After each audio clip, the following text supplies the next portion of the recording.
Big boss ഹൗസിൽ 3 ദിവസം പിന്നിടുമ്പോഴേക്കും വഴക്കുകൾക്കും വാഗ്വാദങ്ങൾക്കും ഒട്ടും കുറവില്ലെന്ന് നമുക്ക് കാണാം. ഏറ്റവും ഒടുവിൽ ഇന്ന് പരസ്പരം ഏറ്റുമുട്ടിയത് മുടിയൻ എന്ന് വിളിക്കുന്ന ഋഷിയും സീരിയൽ താരം അപ്സരയുമാണ്. രതീഷുമായി ബന്ധപ്പെട്ട ഒരു വിഷയത്തിൽ അസീറോക്കിഡ് സംസാരിക്കുന്ന വേളയിൽ ഋഷി ഇടപെട്ടതാണ് അപ്സരയെ ചൊടിപ്പിച്ചത്.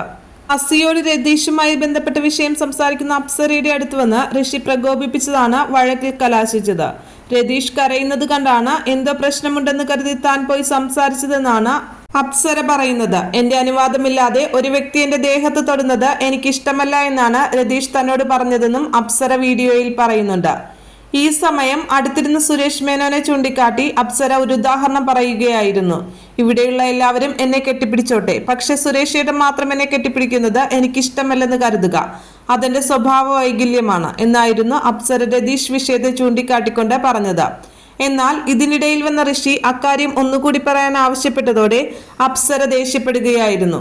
നീ ആരാണ് എന്നോട് ആജ്ഞാപിക്കാൻ എന്ന് ചോദിച്ചുകൊണ്ടായിരുന്നു അപ്സരയുടെ പ്രതികരണം. എന്നാൽ ഇതേ ഭാഷയിൽ തന്നെ ഋഷിയും പ്രതികരിക്കാൻ തുടങ്ങിയതോടെ അവിടെ ബഹളമയമാവുകയായിരുന്നു.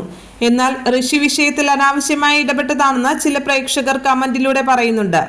അതേസമയം കഴിഞ്ഞ ദിവസമാണ് ജാൻമണി കെട്ടിപ്പിടിച്ച സംഭവവുമായി ബന്ധപ്പെട്ട് ഗായകനും അവതാരകനുമായ രതീഷ് ബിഗ് ബോസ് ഹൗസിൽ പ്രശ്നങ്ങൾക്ക് തിരികൊളുത്തിയത്. ജാൻമണി തന്നെ അനുവാദമില്ലാതെ കെട്ടിപ്പിടിച്ചുവെന്ന് പറഞ്ഞായിരുന്നു രതീഷ് പ്രശ്നമുണ്ടാക്കിയത്.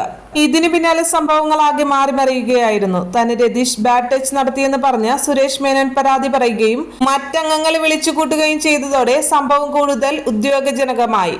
പലരും രതീഷിനെതിരെ തിരിഞ്ഞു. എന്നാൽ സുരേഷിനെ ആരോ പറയിപ്പിക്കുകയാണ് അതൊക്കെ എന്ന നിലപാടിലായിരുന്നു രതീഷ്.